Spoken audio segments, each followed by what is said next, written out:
So have you been thinking about putting your home on the market for sale by owner? Well, that's what we're going to talk about today. We're going to give you all our selling secrets as well as the potential pitfalls so that you'll be ready to put your home on the market.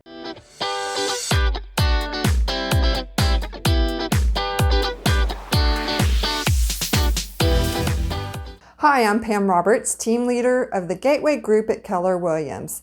Welcome to San Antonio Homes Insider, where we give buyer tips and selling secrets for the real estate market here in San Antonio. If you like this information, we'd appreciate it if you subscribe, like, and give us a thumbs up because it does help our community grow. So the number one reason that most people decide to put their house on the market for sale by owner is to potentially save money. And that is true. You can save the real estate fees when you're selling by owner. However, there are a lot of things that go into selling a home, and that's why you may want to consider having the professionals help you out. So the first thing you need to do is plan and prepare. Getting your house on the market does take a lot of work. And in today's market, where we've got just a ton of buyers and not a lot of sellers, there's a lot of competition. And what does that really mean for you as a seller? It means you really need to have a tight action plan for what's going to happen when you put your house on the market. Do you already have a place to move to? Because you're going to get under contract relatively quickly and you're going to need to have a place to go.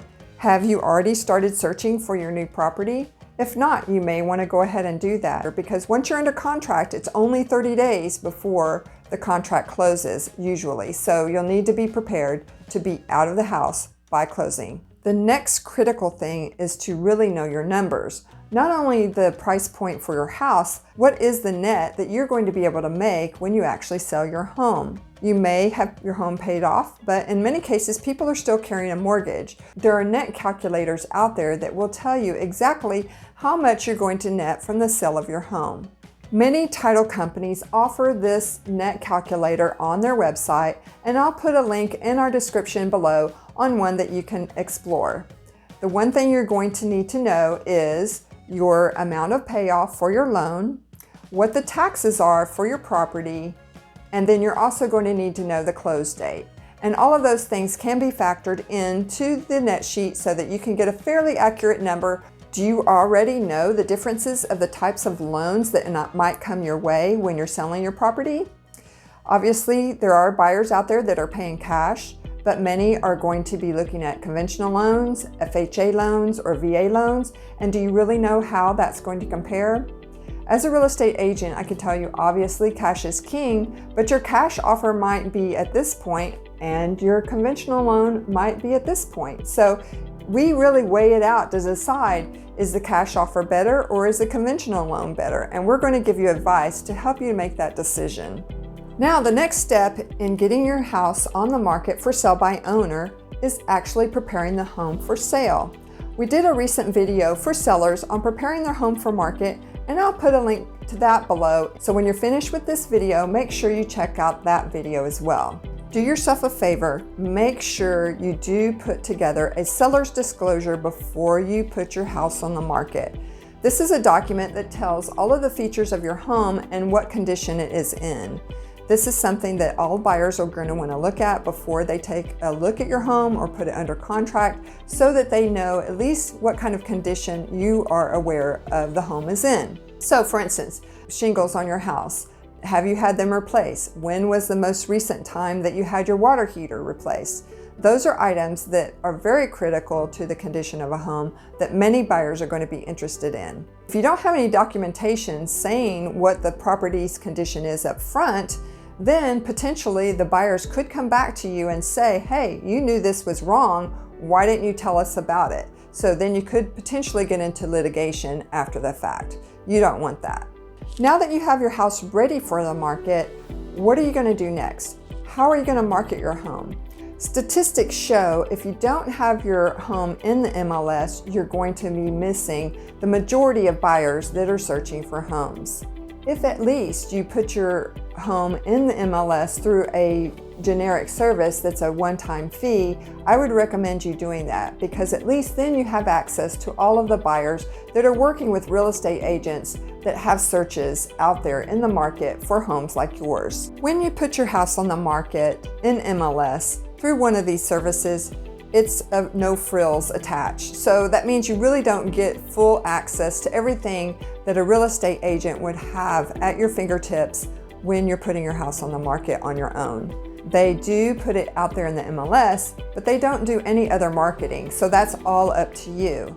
You can put a sign on your yard, and so people that drive by will see it, but think about how many people actually drive through your neighborhood or in front of your house. Not that many. So you really want to get the most buyers exposed, so again, you get that top dollar. Some of the secrets that we use as agents to get your home exposed besides the MLS system is using social media. And obviously everyone has pretty much a Facebook account, maybe an Instagram account, and those are definitely tools that you will want to use so that you can get your property out there in front of your friends and family, and at least let them know that you are putting your house on the market, and they might know someone that would be interested. The difference with social media with agents is that not only do we have buyers that follow us and other sellers, but we also have a lot of agents that are following our pages as well. That means if we put your property out on our social media, it's going to get an expanded exposure beyond just our circle of friends, but to the industry as well. In addition, agents often do what's called paid per click advertising. That means if we have a listing, we might specialize an ad just for your property so that it gets exposure to many people in the city. So it's not just to your neighborhood, but to a much broader audience. You'll notice on our channel, we do have featured listings, and those are listings that we've had throughout the years that have mostly already sold, but as a new one comes available, we'll put that on our YouTube channel as well. So not only are we getting marketing through other social media like Facebook and Instagram, we utilize our community in the YouTube channel as well. If you don't have a lot of money to spend on social media advertising, at least tell your local community that your house is for sale.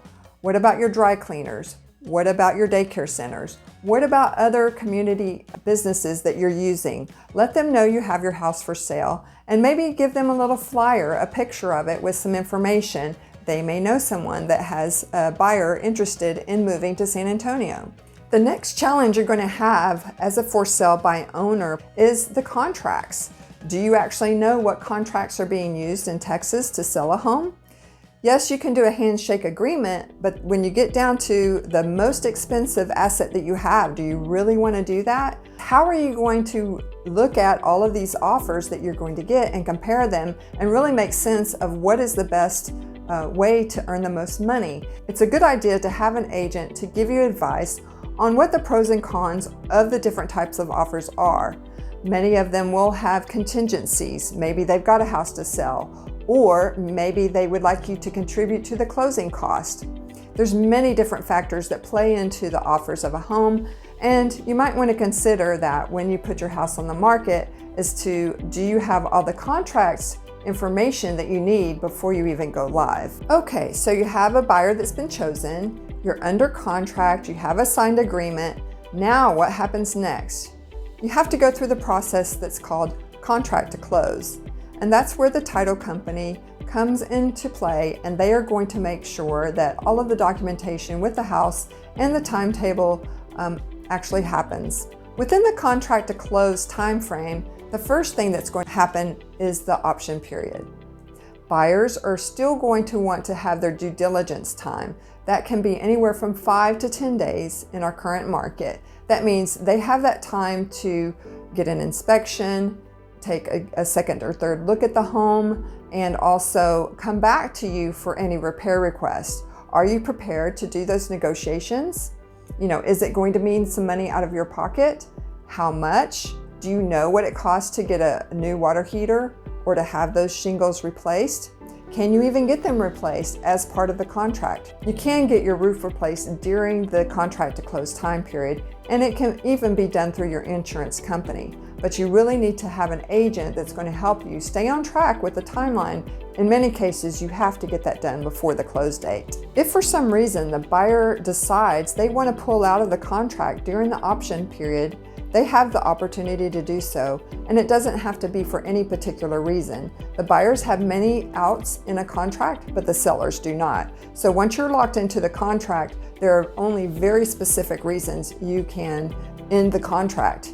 And so you need to make sure you understand what those reasons are and how that works, because the buyer, for some reason, they don't want to move forward in the option period, they can just cancel the contract.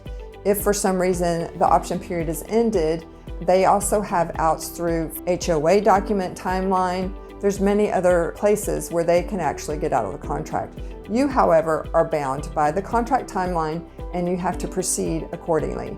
If you miss the date on the HOA documents or for some other reason, they can potentially hold that against you for not closing on time. During the contract to close time frame, your agent is going to be in contact with the buyer's lender to make sure that they are on track to make closing. We will make sure that they are getting their financing approved. That means that they have funds in place for the down payment, as well as they are working with their lender and they meet the time frame that's listed in your contract. You're going to want to have the support of a legal document that's going to make sure that this sale will go through and also keep you legally from getting into trouble when it comes to selling your home. So congratulations, you've made it through all of the hurdles from getting your house ready to go on the market to actually getting it under contract and getting it to the closing table. We hope you found this information helpful about how to sell as a for sale by owner homeowner in Texas in the San Antonio area. However, if you decide this isn't for you and you'd like to work with a realtor, make sure you reach out to us. We'd love to help. Thanks and have a great day.